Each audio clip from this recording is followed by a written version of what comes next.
Greetings and salutations. I'm going to be recording in my car for auditory quality purposes. I have listened to many of you guys that have said that the sound quality is not up to snuff. I apologize. Hopefully, this video will not suffer the same fate. My sound quality seems to work very well in my car. So, I'm going to do a bonus video because I had this topic kind of come up. I will get to the other two topics I mentioned a few weeks ago. But for now, clerics and how to run them as in character as possible. Let's use some real world analogies. So, for those of you who don't know, this channel once upon a time dealt primarily with theology and philosophy, and church history was a good part of that. And so we find ourselves in the 4th century in Nicaea. You see, something quite interesting has happened for the first time in Christian history. A world leader has claimed the Christian religion, Constantine I of Rome. His father, I believe his name was Constantius, was once a tetrarch underneath the Roman Emperor Diocletian, who will become kind of relevant here in just a minute. You see, there is an interesting controversy happening in the Christian church at this point, namely the Arian controversy. Now, Trinitarian versus anti-Trinitarian controversies are not new, despite what many modern revisionists would tell you. This is not the first anti-Trinitarian heresy. In fact, a century ago, maybe a little more or less, give or take, the Christian church struggled against another heresy known as Sabellianism, currently known as the progenitor to the modern-day modalistic monarchianism that is common in certain Christian denominations today. Anyways, so with that in mind, the thing that makes this special is because this is the first time a world leader has claimed the Christian religion, Constantine has a rather, frankly, naive view that the Christian church should remain united on earth and that they should all gather together. However, not everybody can make this trip to the church council at Nicaea. Many for logistical reasons, simply the funds and the practicality of a long journey to the council at Nicaea, not very possible, nor very safe, nor really guaranteed not to starve on the way there. Some do not come because they simply don't understand the controversy that much. You must remember that many early church bishops were, in fact, more philosophers than they were necessarily historical scholars or theologians. The art of theology was not quite so as refined back then. It was something that the Christian church had to struggle with as controversies like this came up. And of those that show up, we have ourselves a very wide cast of characters that'll become relevant and will probably become relevant for how you decide to play your cleric or paladin or whatever holy man you run in your campaign. So, I mentioned Diocletian earlier. Many people know of Nero, how hot-headed he was. His his persecution of the Christians back during the 1st century of the Christian church is very well known. In fact, it's common tradition that people believe that Paul and Peter were, in fact, martyred underneath the reign of Nero. Nero was hot-headed, however, this persecution was very localized. It didn't really spill out much from the Roman city itself. And again, we have Trajan, who kind of was the progenitor for trying to universalize the persecution through legalistic means, meaning that he would bring forth a sacrifice to the accused. If they sacrificed in the name of the pagan Roman gods, then they were innocent. However, if they refused, they were killed. And many people, frankly, disgustingly call this a very fair trial. It's not. At the end of the day, you're still persecuting and killing somebody based off of their beliefs. However, his was a very cold-blooded, not a very hot-blooded kind of persecution. Really, it's not until we see Diocletian when the bloodshed really becomes widespread and literally flows the streets of the Roman Empire. It is under Diocletian that many of the martyrs in Fox's Book of Martyrs are in fact killed. And so this is not very far removed from that particular historical fact.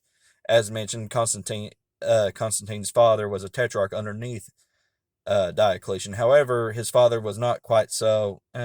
He was more on the fence about the Christian religion. He didn't really care as much. Whereas Diocletian was a Roman military man who very much favored the Roman gods, and so any kind of slight against the Roman gods was seen as blasphemy and should be punished with death. And so many Christians are coming into this council with that fresh in their memory. It's only a generation before that many of them, if they escaped persecution at all, it was barely by the skin of their teeth. In fact, there was another controversy regarding those who publicly denounced the Christian religion to save their own skin. It is where we get the term traitor from, the traitores, those who traded in the gospel for the sake of saving their own skin. But that is another discussion for another day. However, it can be something that comes into a context for your cleric or whatever religious kind of uh, role playing you might do in your game. Anyways, to cut to the council. As previously stated, we see a lot of colorful characters here. A very popular historical anecdote is that when Constantine came into the council, he met a very aged bishop who still bore the scars of the Diocletian persecution, and Constantine supposedly greeted him with a kiss. We have no historical validity for this, however, it is very telling of what the popular opinion was revolving around Constantine during this time that carries on to today.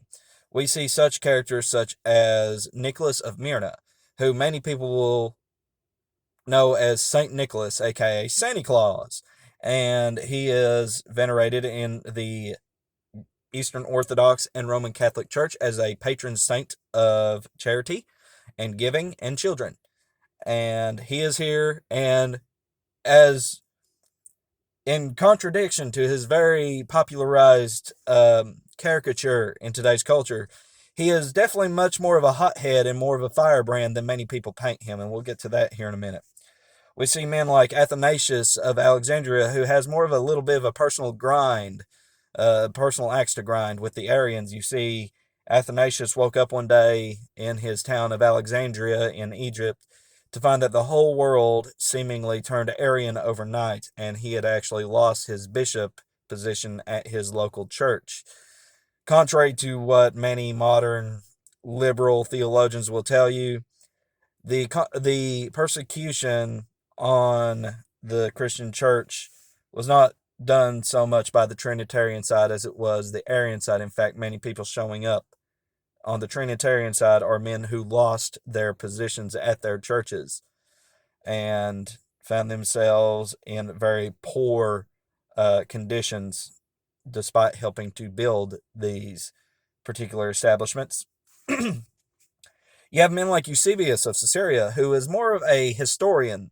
His church history still passes on to us to this day, and it does bear in mind that many of the kind of information I'm going to be telling you today comes from his particular point of view and from his work. It is a little bit of a caveat that Eusebius himself is not exactly a very unbiased um, spectator in this, but nevertheless, his is one of the few surviving records of this kind of event, and so it is valuable. And then, of course, it wouldn't be complete without mentioning the man himself, Arius, whom the Arian controversy is named after. Arius was a student of Lucian of Antioch, who himself was a student of Origen of Alexandria. Origen is a bit of a controversial figure, for he was not necessarily an Arian, nor one to deny the Trinity. However, his views on subordinationism within the Trinity could be argued as a slippery slope towards Arianism. However, the historical context in which we find Origen is a little bit not quite as black and white. You see, the only works that really survive to this day that we have of Origen are recorded by other people, mostly people who were arguing against Origen. And so while that still has validity and value in and of itself, they're not exactly come from unbiased sources. And so we're dealing with these men here at the council, and you have Eusebius, who is simply more of a scholar than anything. You have Constantine, who is a military man, who is not a bishop. However, he finds himself the head of the Roman Empire and has claimed the Christian religion. You have Athanasius, who through some very unfortunate circumstances lost his job at his church in Alexandria, who wants it back, despite all the very public arguments he's had with Arians on the way to this council. And then, of course, you have St. Nicholas, who, for the most part, has bit his tongue up to this point. However, once the council actually starts and the debate actually starts, Nicholas smacks an Arian right in the face, lays the smack down on him. And of course, this is a very humorous little bit of history that has passed on to us to this day. The idea of Santa Claus slapping a heretic right in the face for denying the Trinity. However, in its historical context, Nicholas was reprimanded for such an action. And he explained himself that the way that the Arians presented their particular positions was seen as such an affront to Jesus Christ, the Son of the living God, that he could not simply stand by and hold his tongue any longer. He viewed it as such hot blasphemy. And by the end of this, not much is known about Arius himself. Arius is supposedly somebody who recanted his position at some point, although many people doubt the validity of that. Again, coming from biased sources throughout history, we simply don't know. But Arius is known as quite a very quiet man, a very philosophical man. If we were to compare him between D&D classes, for example, or RPG classes, whatever term you want to use, we would probably count him more towards the magic user side, the more philosophical side than necessarily the religious side. Although he was a fairly religious man, obviously. It's just that when controversies like this come up, usually they stem from some form of philosophy in an attempt to try to make sense of the Trinity, something that is impossible for us humans to do, as we are comparing the living God to something that does not exist in creation. A completely benevolent, completely holy, completely perfect being. And so, what does this mean for your games? I understand that not many of my viewers are religious, and I come with that caveat, and that's totally fine. Understand that for the most part, I've tried to bring the information to you today in as unbiased as a position as possible with the information or the lack thereof that I have access to. And so, how would you like to play your cleric? Would you like to play him as somebody more akin towards Eusebius, somebody who cares more about the history of his religion and how these different prayers come down through their particular religious organization? Would you rather be more like Athanasius, the man who has a personal axe to grind with heretics that are coming up throughout the different jurisdictions within the religious body's history? Because if you are going to run religion in your game, in my opinion, you should definitely have some heresies and other kind of heterodox arguments to pop up for the sake of immersion, for the sake of, giving your cleric something to chew on.